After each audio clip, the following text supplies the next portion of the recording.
Sophie. Hi, I'm Paul. And we are SP Film Viewers. So, for this month, we're focusing on Hitchcock films, as I kind of wanted to touch upon them when we were picking out films for the birthday movie marathon last week.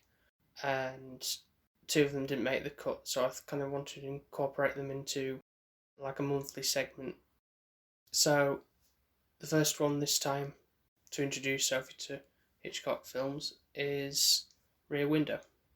So yeah, I have no experience of any of these films. I've obviously heard The name Alfred Hitchcock. The Birds or something like that on the lines of that, and I know that one I'm apparently not meant to look forward to. I think I'm aware of that. Spoilers alert, that one's going to be coming up in the future, so that's one of them. Oh no. I like birds. Anyway, this one... I thought you ease you in with this one because it's quite... Oh, does it get worse? Because I really, really enjoyed this one. What do you mean by ease me in? Well, like I said last time, that I thought that you'd probably enjoy this one, even if it was just for the fact of having James Stewart as the lead.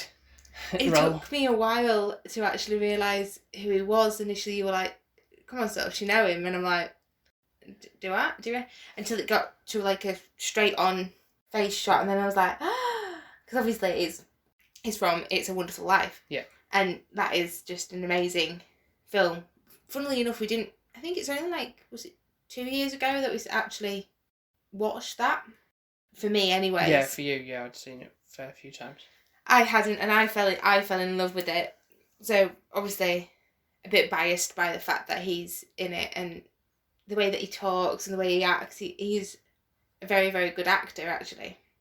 I think it's one of those films where it's really, really cleverly done to say he is just in one room. The furthest he gets is like outside his apartment, yeah. But not out of his own choice.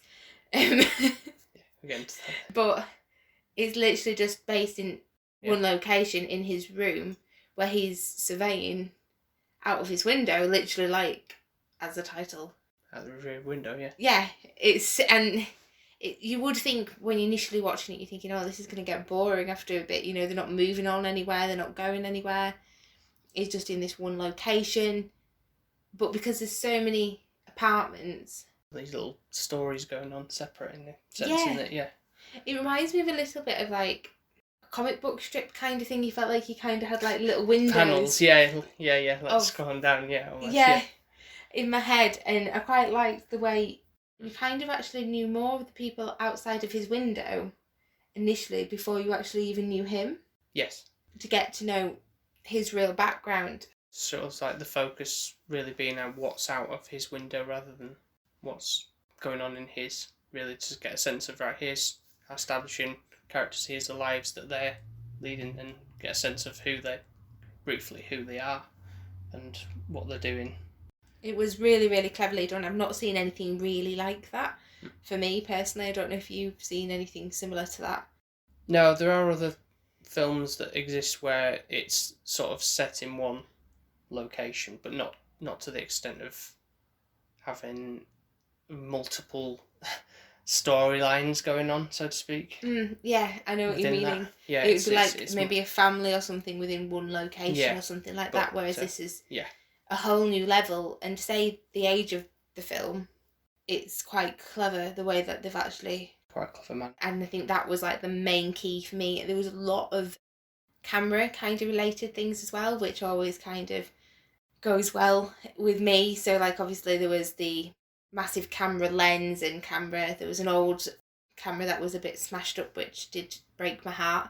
That's how our character's lead, Jeff, he got in this situation where he can't leave his apartment or anything because he's broken his leg because he's taking a photo on a racetrack. Yeah.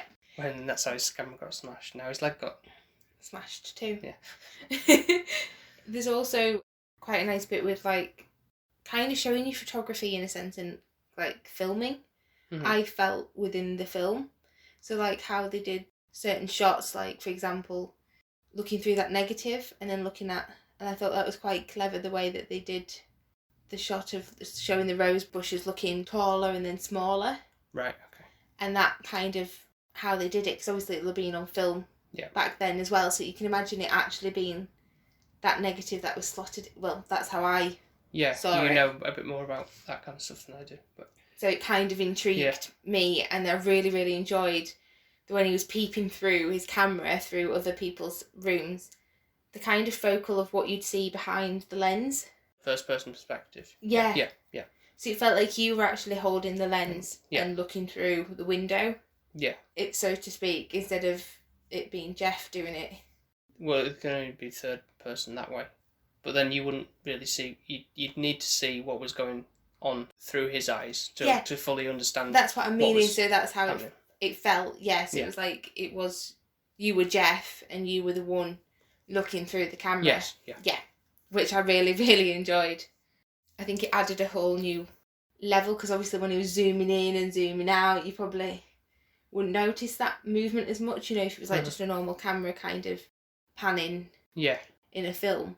Whereas it was more brought to life with that. But more entirely focused is what you mean, rather than just kind of just a normal wide pan shot or zooming. Yeah, okay, I get what you mean. I do get quite a few characters within it as well. It's quite interesting. So you've got this man who is like a musician. Yep. Then you've got like a ballerina dancing woman who has all the men. Mm-hmm. Then you've got the lonely lady. Yeah, with Lonely Hearts. I think she's coined us. I think then you've got the main focus. Yeah, you do. And then you have the sort of the newlyweds. Newlyweds. And then above them you've got them people with the dog. Yeah, who sleep outside. Yeah. on their balcony for some reason.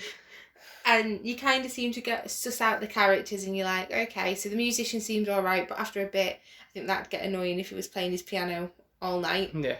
You've got the dancing one, which obviously Jeff really likes to look at her at the beginning because she's just bouncing around in her underwear.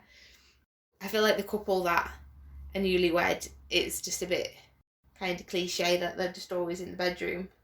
Mm-hmm. So you kind of don't really get to know them that much. I think the Lonely Heart one, you kind of, that I do feel for her. That seems the most developed in a sense. Mm. Yeah. Aside from obviously the main focal point.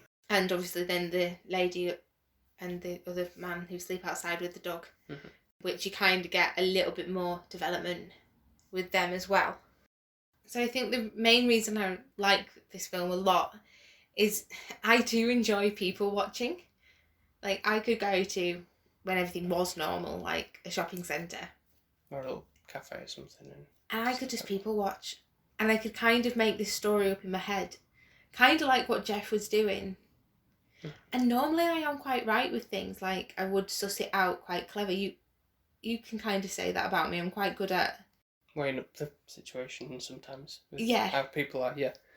You're not, bless you, you're not as good as I am with that. I think you're a bit more aloof and you don't really notice how people might say certain things and such. So I think this is, if it was a case of us sitting out watching this scenario, I think I'd probably be a bit more like Jeff. I don't know if you'd be like, nah, you're being daft. Jumping to conclusions, yeah. Yeah, you wouldn't believe me, I don't think. So basically, Jeff gets it into his head that literally it's quite parallel to him, isn't it, this one? The apartment for across, basically, isn't it?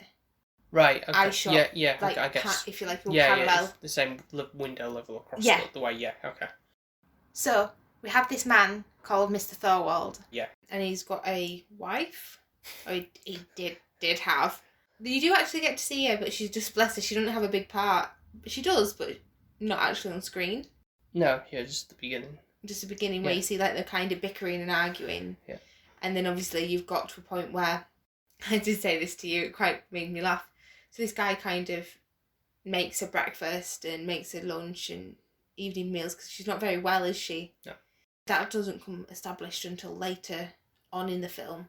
And I was like, oh, well, Paul, why aren't you making me breakfast in bed and such?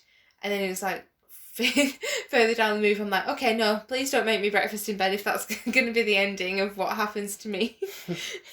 So you kind of see the story panning out that obviously not getting along that well. There's a bit of relationship issues. And then one night, the husband is going out and about quite a bit. And obviously, Jeff, at this moment in time, is kind of just in his wheelchair. He's not really getting into bed because he's broke his leg and he's not that comfortable. He also hears a shriek and a smash as Or well. like a glass drop. Yeah. Yes, he does, yeah. I guess he kind of starts to suspect, why is he going out at this time of night with back and forth. Seems a bit dodgy, doesn't it, really? Like 2:30 or something in the morning. Normally, normal people would be in bed. Yeah. So he then closely starts to kind of get to a point of where he's trying to put these jigsaw pieces together. However, you do get this other part where you do get a little bit more of an inkling of his background, Jeff's. So he's got a lady interest, so to speak. Yeah, Grace Kelly. Yeah, you know that Mika song? Yes, I know what you mean. Yeah. That's the only bit that I know who Grace Kelly was. Right. Okay. So I'm like, I don't know who Grace Kelly is. She's a famous. So yeah. Yes, as a big star. She's very pretty, isn't she? She's beautiful. Yeah. She is like stunning. I just don't get what Jeff's problem was in this film. Like if you had her, why would you not want to keep her? Well, that's what he says, isn't it? She's almost too perfect, really. She's an old Hollywood glam to her. Yeah. Amazingly beautiful. Yeah. But he's getting to a point of where she's wanting a bit more than he is. Yeah. She wants to settle down, get married, and he's not up for that yet, is he? Yeah. They're almost like two different lifestyles, aren't they? She likes the glitz and glam, and he likes sort of roughing it, really, because of his job entailing photography, which, slumming it in rainforests and stuff, like he says. And I think she's kind of more grown up from a privileged background. Yeah. She quite likes... I don't think she's ever experienced hardship or anything. In that sense, no. So it's like two different classes, so to speak. Yeah. And I think that's hard in any relationship, really. I think it's tricky to know and understand where that other person's coming from sometimes. Yeah, it's not like he doesn't like her at all. Of course he does, But I think he's worried that she will want this sort of a custom lifestyle and he can't provide it. Like if she's wanting lobster every night and, to get a new dress every time she has to go out, he's like looking at his pocket thinking, no. It's not going to happen, love. What I think is quite nice is initially you do understand where he's coming from with her. It's like, she just wants her butler to come in and make her food, and she's wearing this dress and she's gone wherever and she's so posh, and it's like they kind of play her out to be like a character that you would not really want to settle down with initially. Mm-hmm. Until like it gets more and more through to the end. Well, she's becoming more engrossed in what Jeff is trying to suss out from what he's seen or what he thinks he's seen. She gets quite involved with it as well. I think it's because it's got like a common interest. Yeah. And I think that kind sort of then helps them develop their relationship. Yeah. So this horrible tragedy kind of helps grow their love, really. I think it rekindles it for them. Yeah. In a weird way. Yeah. It is a case of obviously now Jeff is watching basically his neighbour like a hawk. He can see that he had knives and he's doing all of this, and it's like, then he's got this trunk and he's putting stuff in it and he's like, she's in there, and trying to suss out what is actually happening. And obviously Lisa, Grace Kelly, is now, like I said, getting intrigued, and she's actually taking part and wanting to know more. There's quite a couple of other people who he kind of gets a detective in, doesn't he? Yeah. And they're like, you're nuts, you're not. You're insane because you just sat there all day. You're just building up stories. Yeah. So you can see him kind of falling in love with her as he's going along, and he's like, the way that he looks at her is more endearing towards Lisa. Yeah, so there was one part in particular, wasn't it, when he writes a letter out and she goes and posts it to Mr. Thorwald to say like, almost like I know what you did kind of thing, and she like quickly scarpers away, and then when she makes back, he's kind of like looking at her with like, kind of like he's enthralled with her, like almost in awe of her. Yeah, pretty much. I think he's shocked as well that she's done that, And I think she's trying to show him that she is capable of adapting to his lifestyle. She doesn't need all the glitz and the glam. Mm-hmm. She's happy just to be really with him. And you can kind of see his face kind of definitely warming to her when she's doing these above and beyond actions, which he's not actually asking her to do, but she's kind of proving herself and her worth to him.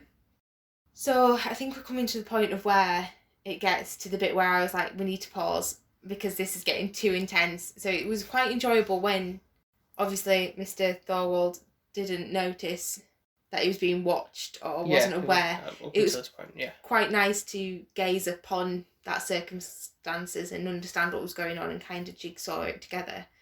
It was kind of getting to a point of where when they were doing more investigation, realising the danger of what could happen. So obviously Mr. Thorwald killed that little dog. He was digging around. Yeah, he knew too much. Yes, he knew too much. Digging around at the rose bushes. Yeah. There was something obviously buried in there. It's one of those things though, what do you call it? Where you don't actually know what it is that's buried in there in the end. You still don't find that out. Oh, you mean a MacGuffin? Yes. Yeah. Yeah, I guess you could say that. Yeah, it isn't really. Because you're none the wiser. Yeah, it's a plot point, but it's not really. Yeah. It doesn't develop to a point of like. It moves the story along, but it doesn't. Ultimately, doesn't. Because I thought she might have been buried there. That's what I was. But like, it's like when Stella says to Lisa about how, oh yeah, no, it's not possible really for a body to be unless she was put all the way straight down in the ground, because the size of that little flower bed, there's no way you could fit a person in there. But then, like, what the other, I think it was Jeff might have said, was like, if you were going to murder somebody, you wouldn't put it all in one place with the body. Yeah. Like, if you cut some things up, you'd have a leg here, you'd have an arm there. Yeah, but why would you, I don't know, do that? You just may as well spread it further afield, wouldn't you, if you were going to do that? Yeah. So it was probably something like some jewellery or something. Why didn't he put the wedding ring in there? That's what I don't understand. Yeah. Like, there was still hanging around with this jewellery, like, wedding ring. It's like, well, it seems a bit strange. Why didn't you just shove that, bury that? But then I guess, why would a dog be sniffing around for jewellery? It's not like you'd really, unless it was perfume or something. But I guess maybe it was body part. But must have been, because it must have been something to intrigue it. Yeah. So this was like my favourite part, and it started getting quite intense then and quite gripping and a bit more like, oh no. So it was quite calm and not too bad surveying it until obviously Lisa actually went into the apartment. Gets caught by him. Yes. Yeah. So she was snooping around trying to find some evidence, which she did find, which was his wife's wedding ring. And like she said, who would take off their wedding ring? No wife would leave town without her wedding ring. So she's actually got the police come, don't they? Because obviously Jess rings the police because this man is now actually assaulting her and trying to strangle her and such, and being a bit abusive towards her. Which luckily the police arrived quite quickly, which I think, well, that probably wouldn't happen in real life. So they end up coming up quickly, and then obviously she's getting taken into jail because she's explaining that she did trespass, but she was acting like she lived somewhere else in the apartment. But she gestures over to Jeff so that you can see the wedding ring behind the back on things. So it's like, look here, look, I've got it here, there's the evidence. And then Thorwald kind of clocks that she's gesturing to somebody across the way. Oh, no. And this is through the first person perspective in the camera. This is amazing, isn't it? I've even drawn a little picture. In that book, yeah. Like the scenario.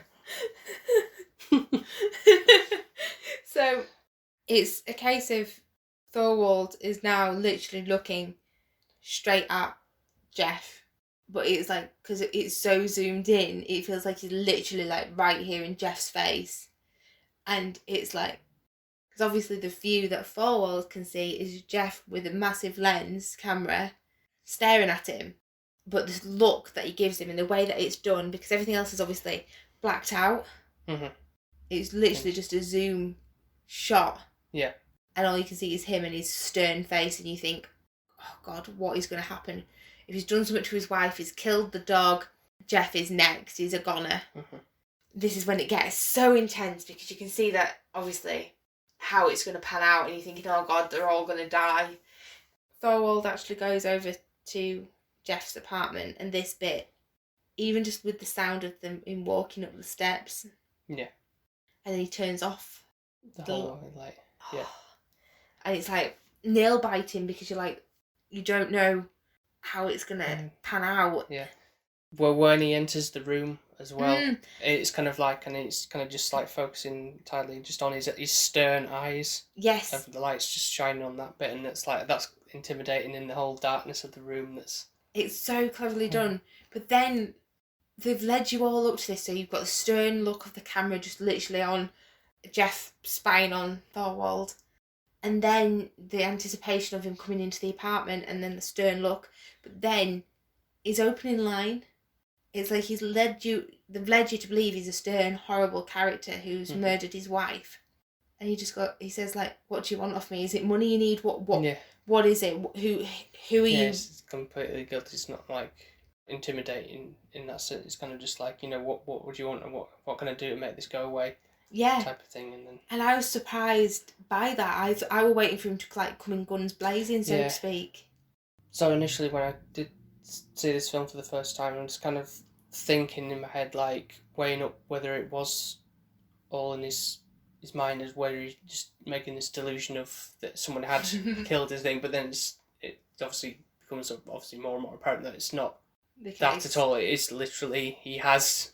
So you were thinking, oh, maybe he's had so much time on his hands that he's built this up, and it's not actually.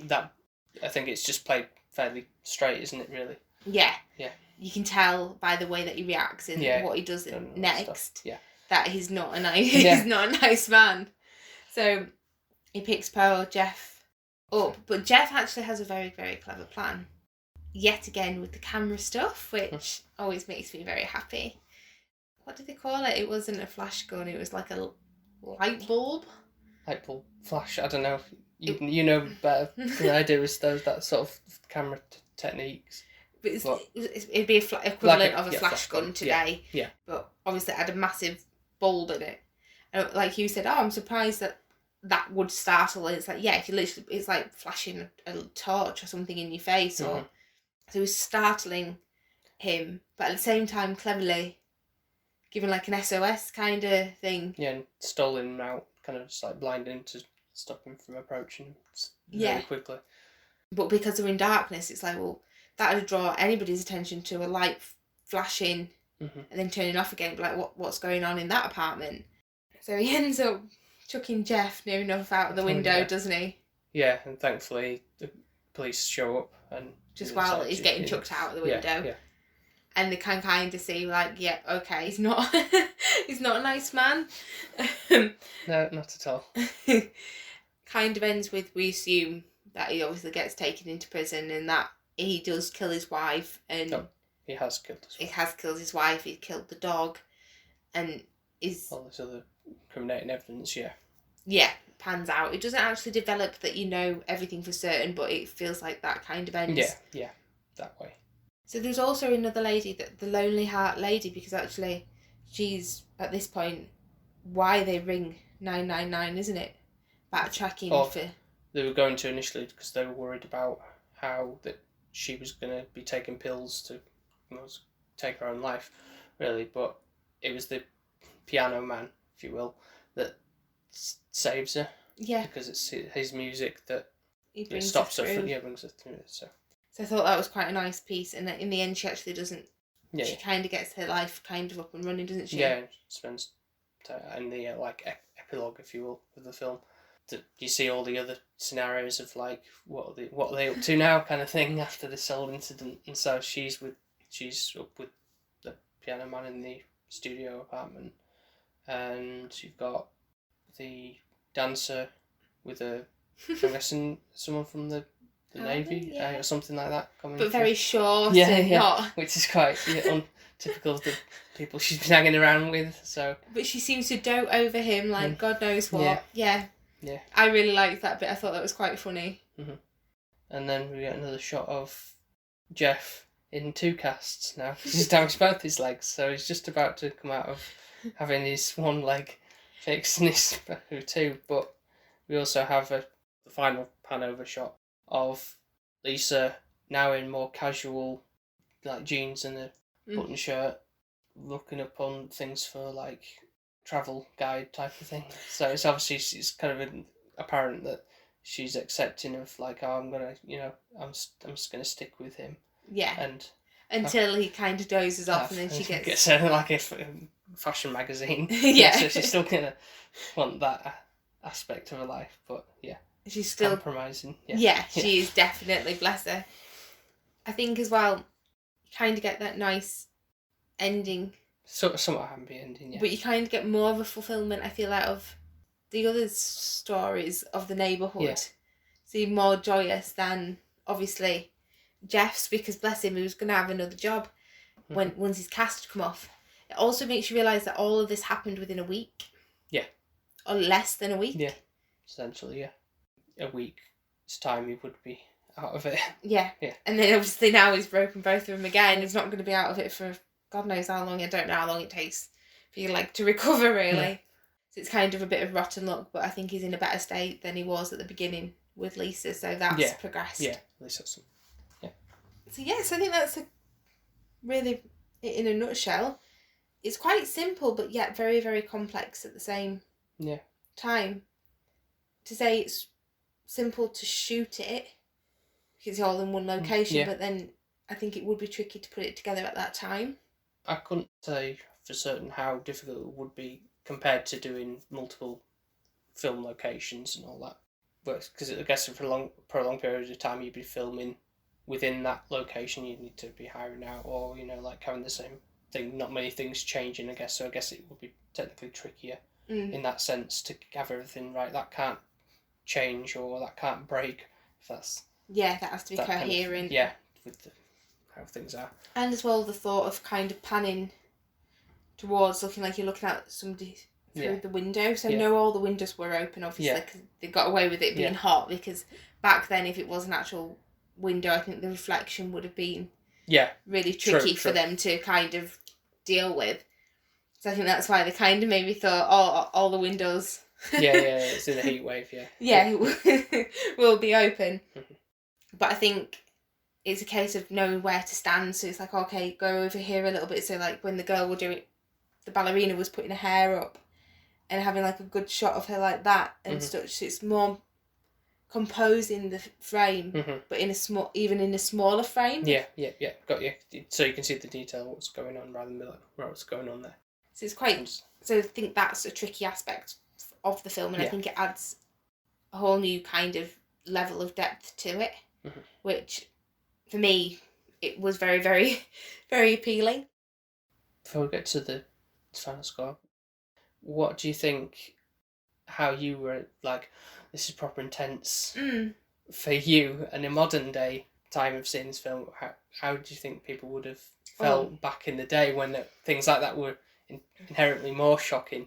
And I can imagine that would have been very, very they'd have been like on the edge of the seat. They wouldn't know what to do with themselves. No, I think that, but still for me, the way that he played it out, I don't know if it's because I'm quite a bit jumpy anyways and a bit like naive with certain things, so probably for you it probably didn't scare you. Oh no, probably not the sense, no, I guess. But I think it was the way that they did it as well. Yeah, it's really clever. It's very, very clever and very intense with the fact that he's like just literally now like feels like he's staring at you. Yeah. Not just Jeff. It's looking at you and he's coming after you. And that's what he's going for. Yeah. So I think it would have petrified them. Okay, then, so we'll go to your final score. So you worry me with the fact that you're saying you're easing me in on this one, because I really, really enjoyed it. So now I'm like a bit more excited to know what's to come. Like if everyone's going to be like this, then I'm going to really, really like it. It does make me a little bit hesitant for what is to come, because I can sense good or a bad way. In a bit of a bad way, because I'm thinking, well, I know that he's quite good at intense and gripping. Yeah. And can kind of build that atmosphere kind of up, and you kind of get into a point of like, I just want him to enter the room so that I know what's happening. Yeah. Because he's kind of building that suspense up. So I've noticed that bit, and this one didn't come till quite very, very late. But I'm wondering if he could, how long that suspense kind of could build up or dramatise. He's known as the master of suspense, so. Really? Yeah. Get me? I didn't even Google that, I promise. So I don't know what the other ones are going to be like, if it'll take me on more of an emotional roller coaster. Potentially, yeah, I'd say so. But for this one, camera, lighting, the angles, the way that things were composed, and looking through the lens aspect, I really, really thought it was quite visually attractive to watch. Yeah. I think it definitely appealed to me in that sense. The storyline was really gripping because obviously I love to people watch, and I think so it felt like it had loads of Sophie kind of things. Like, I like to people watch, I love cameras, so it's quite enjoyable to watch. I would definitely watch it again. There'd be probably something that I'd missed and I'd enjoy it even more. It was quite light-hearted at the beginning. Yeah. And there's a bit of a romance blossoming as well, which is appealing to me. And the actual action bit wasn't too gory, and nor was it a bit... Well, it wasn't gory at all, really. No. It was more like just the suspense of what was to come. Yeah. That kind of made you a bit on edge. Mm-hmm. So I would give it a really, really high 9. Definitely would watch it again. I don't know, I'm starting to really, really like old films. They seem to be better than our films. This modern rubbish. Yeah, it's weird. I don't know if it's because I can really, really value it a bit more because of how they create it as well. I've always loved the dark room and stuff like that, so I don't know if that's my appeal. Yeah, there's definitely something to be said about these earlier Hollywood classics, I guess you'd call them.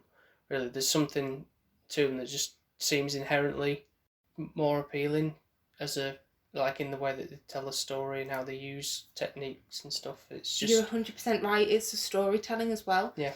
Also, it's the language, the way they speak, I think helps. It kind of makes you feel like you're in this oldie worldy kind of place. Mm-hmm. But the story of them, the dialogue is, I think, and that's because they're compensating for the actual visuals, because they can't jam-pack it with just loads of action. And special effects and stuff. Yeah, it's just you're dealing with essentially real people in almost real life situations kind of thing. And the acting has to be what sells it. Yeah. You have to have that, because if they're weak and they're rubbish, then that's going to make the film weak and rubbish, because you don't have, like you're saying, all these things to make you look amazing. So I think it's simplicity at its best. And I'm going to go for a 9 as well. High five me! How? No, I agree with you completely. I loved it. Hesitant to know what the next one is. Not the birds, is it? Can we get it out of the way? I was going to pick the birds anyway. Were you? For the next time, so... But not Am I going to be able to sleep? Yeah, you'll be fine. Am I going to be able to look at birds? I like birds. Am I going to be able to look at them in the normal way? It's not a pigeon, is it? It's not a pigeon, no. Okay, yeah, no, there's all different birds. Is it? Yes, all different. I thought it was just going to be crows. No, there are crows, but... Anyway, like that, I don't like crows, so I'd understand that. Anyways. Anyway, that is for next time. That's what we're going to do. Wish me luck, everyone! Yeah, so thank you very much for listening. And, of course, you can listen to our previous episodes on Podbean, Spotify, iTunes, and wherever else you might get your podcasts from. And, of course, we're also on Instagram, Twitter, and Facebook under the handle SP Film Viewers. Thank you again so much for listening. We hope you've enjoyed part 1 of Hitchcock Month, and we'll see you next time for part 2. See you next time. Take care, everyone. Bye for now. Bye. Bye. Bye.